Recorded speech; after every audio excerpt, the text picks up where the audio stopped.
Ada, another wedding? Tell me, when will we finally attend yours? At this rate, she'll become the official guest at every wedding in this family.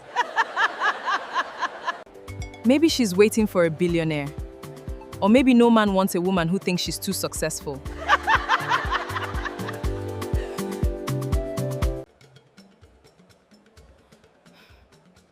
I came to celebrate my cousin, not to be laughed at. If the truth hurts, don't blame us.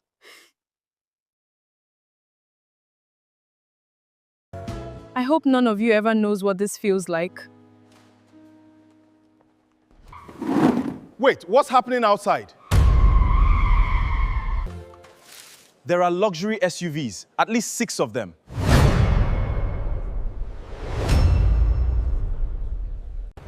Clear the entrance.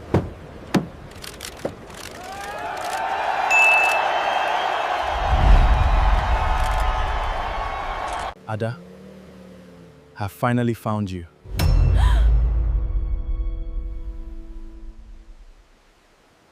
Have you? Imagine attending a family wedding, dressed with confidence, hoping to celebrate the happiest day of someone you love, only to become the target of cruel laughter. That was Ada's reality. She wasn't poor. She wasn't rude.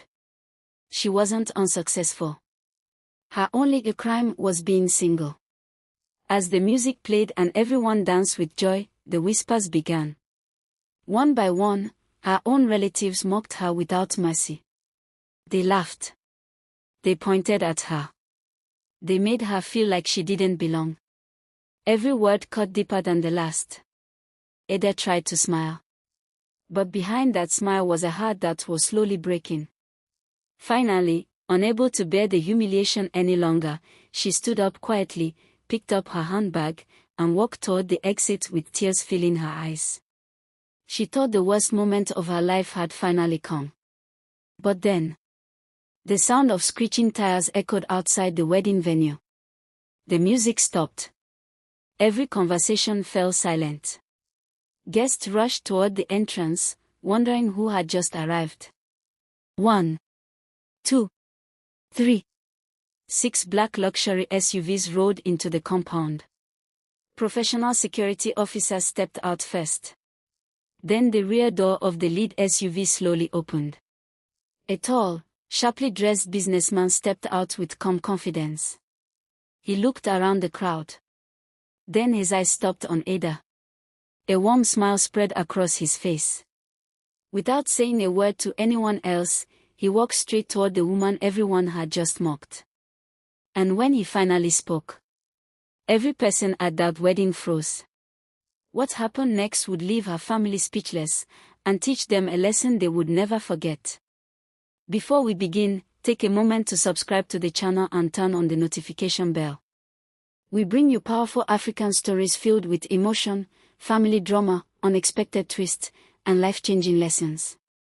You won't want to miss what's coming next. Nobody at that wedding knew the full story. To them, Ada was simply the single woman. The woman who had crossed 30 without a husband. The woman who always attended weddings but never had one of her own. What they never stopped to ask was, who was Ada, really? Every morning before sunrise, while most of the city was still asleep, Ada was already awake. She would kneel beside her bed, close her eyes, and whisper a simple prayer. Lord, thank you for another day. Give me strength to face whatever comes. After praying, she got ready for work. She lived alone in a small but beautiful apartment that she had worked hard to afford. Nothing in her life had been handed to her. Every achievement came from years of determination, discipline, and sacrifice. At work, Ada was known for something money couldn't buy: kindness. She greeted everyone with respect, from the security guard at the entrance to the company's director. Whenever a new employee joined the office, Ada was always the first person to make them feel welcome. Don't worry, she would say with a smile. You'll settle in just fine. Because of her warm heart, everyone loved working with her. Everyone. Except when the conversation turned to marriage. It never failed. During lunch breaks, someone would eventually ask, "So, Ada, when are we coming to dance at your wedding?" She would laugh politely and reply, "When God says it's time." The room would fill with laughter, but inside, her heart grew heavier each time. She had heard that same question hundreds of times. Friends, neighbors, coworkers, even strangers. As though her entire life could be measured by a wedding ring. What none of them knew was that Ada had loved before. Years earlier, she had trusted someone with all her heart. They had dreamed together, planned their future together, even spoken about marriage. But just weeks before the wedding, everything fell apart. The man she loved left her for someone else. The betrayal shattered her. For months, she questioned everything. She blamed herself. She wondered if she wasn't beautiful enough. If she wasn't successful enough. If she simply wasn't enough. It took years for her heart to heal. When she finally found peace again, she made herself one promise. She would never rush into another relationship just because people expected her to. If love came again, it would be genuine. If it didn't, she would still live a meaningful life. Unfortunately, her family never understood that. Every Sunday after church, the same conversation would begin. "Ada," one aunt would say, "you're becoming too comfortable." Another would add, "Men don't like women who wait too long." An uncle would shake his head. "Stop being so picky." Even her mother, though she loved her deeply, often spoke from worry instead of understanding. "My daughter," she would say gently, "I only want to see you happy before I'm gone." Those words hurt Ada the most. She knew her mother's intentions were good. But every conversation reminded her that, in the eyes of many people, her accomplishments meant very little. She had built a successful career. She paid her own bills. She helped relatives whenever they needed support.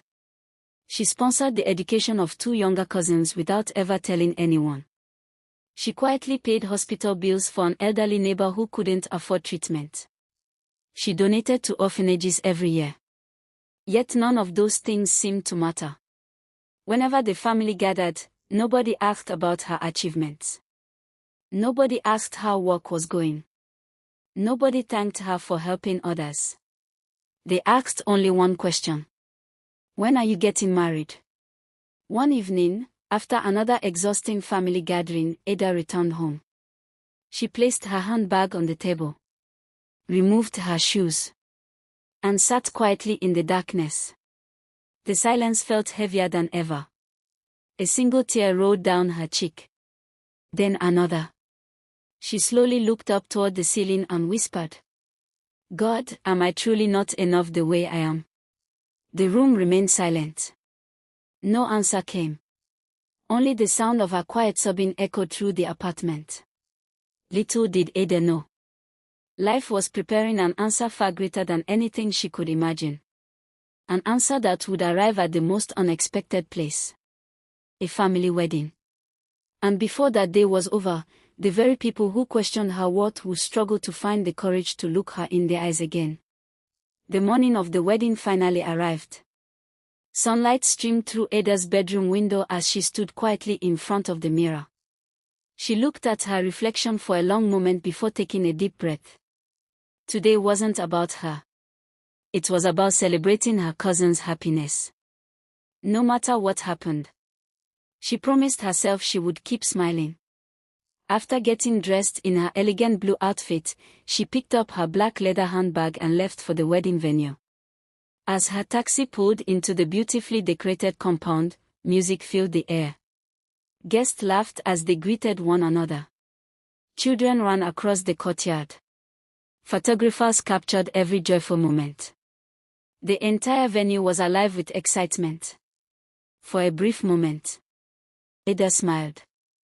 Maybe today would be different. Maybe everyone would simply celebrate the bride and groom. She stepped out of the car and walked toward the entrance. Almost immediately, One of her cousins waved excitedly. Ada. You made it. Ada smiled warmly. Of course. I wouldn't miss today for anything. The bride rushed over and hugged her tightly. I'm so happy you're here. Ada hugged her back. You look beautiful. Today is your day. For the first few minutes, everything felt peaceful. She greeted relatives, congratulated the couple, even joined a few family photos. Then, the whispers returned. At first, they were quiet. So quiet that Ada pretended not to hear them.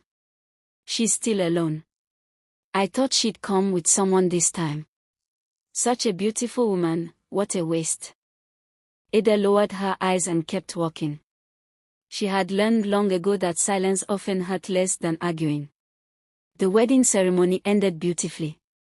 Guests moved into the reception hall. Music played. Food was served. People laughed and celebrated. Ada found an empty seat near the back of the hall and quietly began eating. She hoped to enjoy the evening without attracting attention. But fate had other plans. Auntie Grace walked over carrying a glass of juice.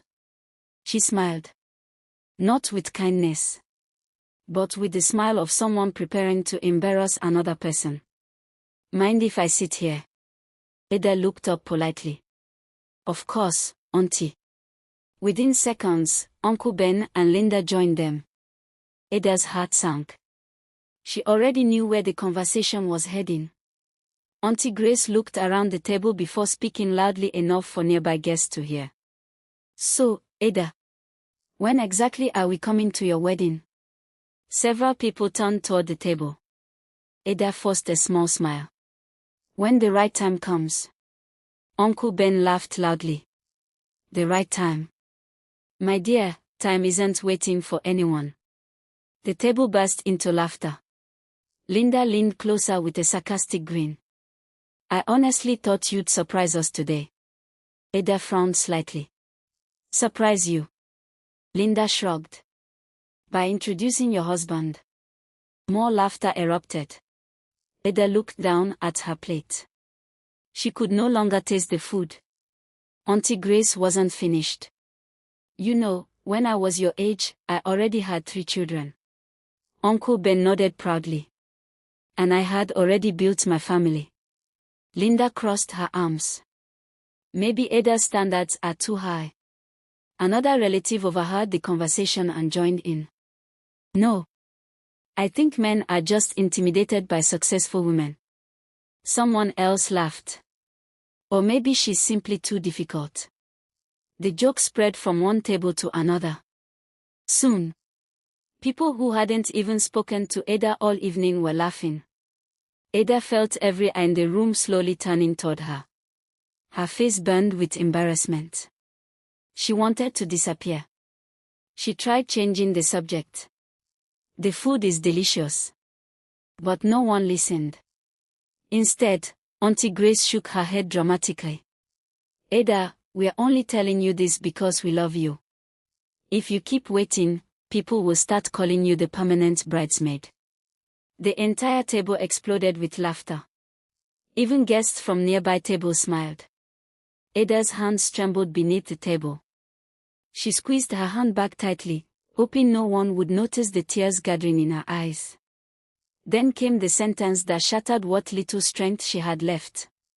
Uncle Ben leaned forward and said with a chuckle, "You've attended so many weddings.